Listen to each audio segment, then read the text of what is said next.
This is the S1 from Vuroid, a premium 4K front and 2K rear camera dash cam. Now, there's a lot of reasons to get a dash cam. In some countries, you have corrupt law enforcement. In some areas, the threat of street violence, carjackings, insurance fraud, and you have the constant threat of accidents from bad drivers and now robot drivers. So having a dash cam is important, but is it worth it to pay a premium price to get high-quality footage? And what does that even look like? Well, let's find out.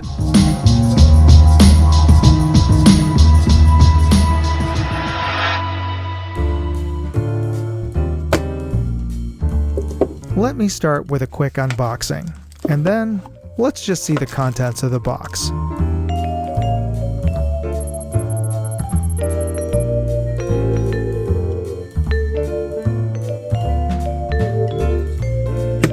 This is the S1 4K dashcam from Vuroid, and this is a full-size dashcam with an LCD screen. It's about 4 inches tall, a little less than 3 inches wide, and about 2 inches thick or thereabouts. The thickest part being the mounting plate here, and it mounts with a 3M adhesive.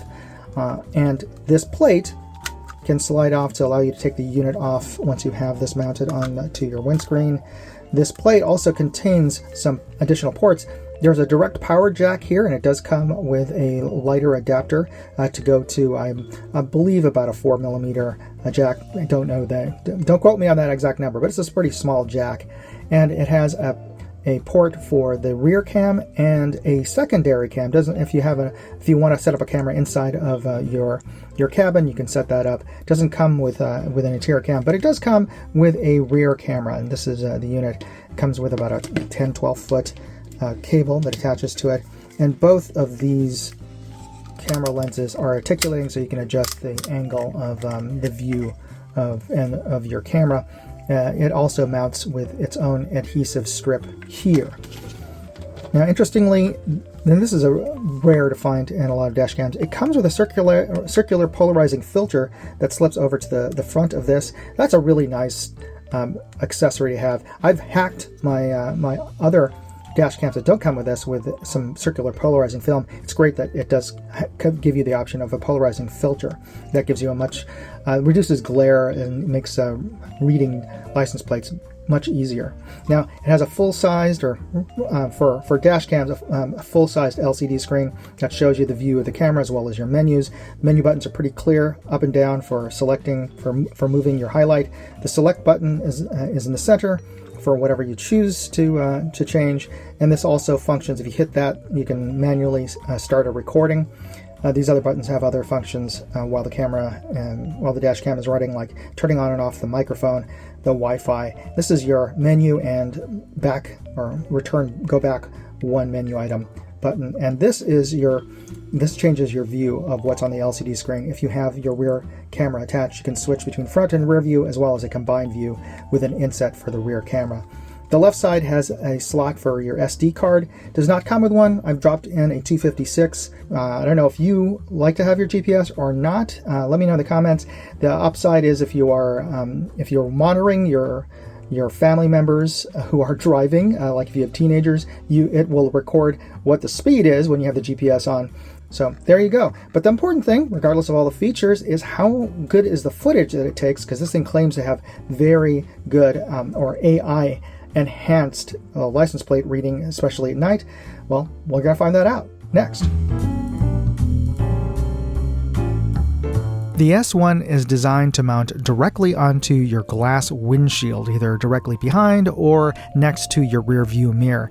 And don't forget to adjust your circular polarizing filter. You need to rotate it until you see the least amount of glare and reflection in the monitor.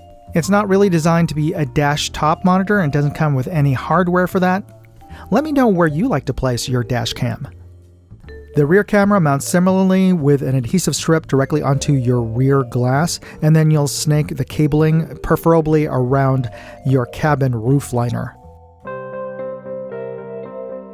This is the camera out of the box. Its default setting on the main camera, 60 frames per second at 4K. And it's a slightly drizzly day, so this is a good performance test on the clarity of the image, and it is quite clear. And this is with the circular polarizing filter on. This is what it looks like without the circular polarizing filter. You can see there's a lot more glare and reflections from the inside of the dash. But even without its circular polarizing filter and the glare and reflection, I'm impressed by the level of clarity and contrast I'm getting from this camera. I can make out many of the digits on this license plate even at an angle. Now compare that to the circular polarizing filter on the lens. There's far less reflections and glare, and you can see the license plates even more clearly. Here, I'll take a still frame, and you can read the digits even without having to zoom in onto the footage. Here I've tested the camera at a lower resolution of 2K, and I can see I've lost dynamic range. There's far less detail in the shadows, but the overall image is good. In fact, at 2K, this camera looks better than most 4K budget cameras I've tested. But here, let's take a still frame, and you can see that you can't read that license plate. Even when you zoom in, at 2K, you really can't read the digits, so it's better off running this camera at 4K. Here we can see its performance at night in an unlit section of the highway, so what you're seeing is mostly lit by my headlights. And in these kind of conditions, this is where most dash cams struggle. And this particular camera is actually pretty good. If you pause the video at any point, you can clearly read the highway signs, which is a good indication of the quality of the footage in night mode. The smears you're seeing are in the glass of my windscreen because this is San Francisco and we're actually driving through a light fog, so there's moisture. Now, dashcams really struggle with reading license plates at night because of the glare of your own headlights. In fact, I can't read the digits in the car in front of me until about now, which is about a truck length away, which is actually pretty good. But if the cars are moving, good luck reading the license plates, especially in the cars traveling in the opposite direction. Now there is a menu option I recommend. If you go into the camera settings and reduce the frame rate from 60 frames per second to 30 frames per second, you unlock a video enhancing mode called HDR plus infinite plate capture. That's high dynamic range and a built-in AI reconstruction of plate numbers. Alright, let's compare. This is the default setting of 60 frames per second on the left, and on the right, 30 frames per second with HDR and infinite plate enhancement. And while not perfect, you can at least read some of the digits on that license plate. This S1 package comes with a rear camera and the port to install an optional in-cabin camera. Now having a rear camera, especially a 2K resolution camera, is really important because most of the times when you're a victim of a hit-and-run accident, it's from a rear-end collision where the driver who hit you drives off. And having a rear-facing camera means you've captured the accident and a chance you've captured the license plate of the car that hit you. And as an ancillary benefit, if you own an older car that doesn't have a rear backup camera, well, you can switch the S1 to view your rear camera. And if you notice the license plate there, the numbers are backwards. That's because I've changed the menu settings to display the rear camera in mirror mode, which does help me use it as a backup camera. Well, thanks for sticking around till the end of this video, and if you haven't already, don't forget to hit that like button, the subscribe button, and the notification bell buttons, which are absolutely free. It doesn't cost you anything, it just takes a second to do that, so I appreciate you taking a moment. And I want to thank Vuroid for sending out the S1 Infinite package for me to test out. Now, I've tested quite a number of budget dash cams, you know, the ones that are under $100, under $60, and to be perfectly honest, some of the best of those have footage that looks as good as dash cams that cost over $100, over $150. But this is the first dash cam whose footage really, truly impressed me. I mean, the footage off this dash cam looks as good as a GoPro or a DJI camera, which is the kind of cameras that I use to take my product review videos. So yeah, that's saying something. Now, part of the reason why it has such good footage is because it comes with a circular polarizing filter. Now, I've had to hack my own personal dash cams to add a circular polarizing filter. I appreciate that this comes with one. I also appreciate that it records the files in QuickTime movie files, so I don't have to do a file conversion before I can actually pull the files off of a memory card and bring them into my computer. Again, that's a nice thing to have. Now, there are a couple of things that you should be aware of. This has a rather long boot time. When you turn on your ignition on your car and the power, it takes a good 15 seconds or so before you can actually see what the camera is seeing through the display. 15 seconds may not seem like a lot, but it is a bit longer than any of the other dash cams I've reviewed up until now.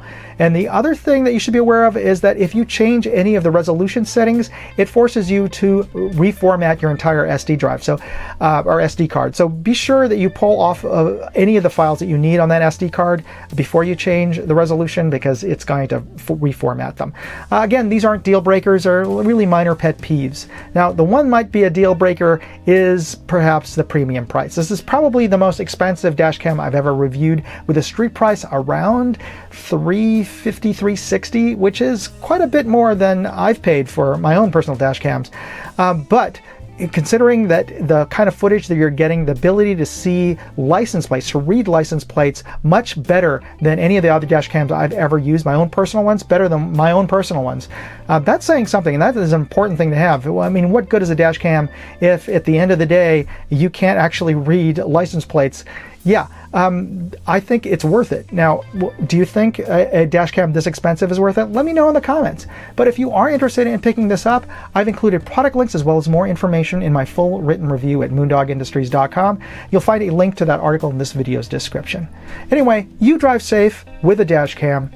God bless. Moondog out.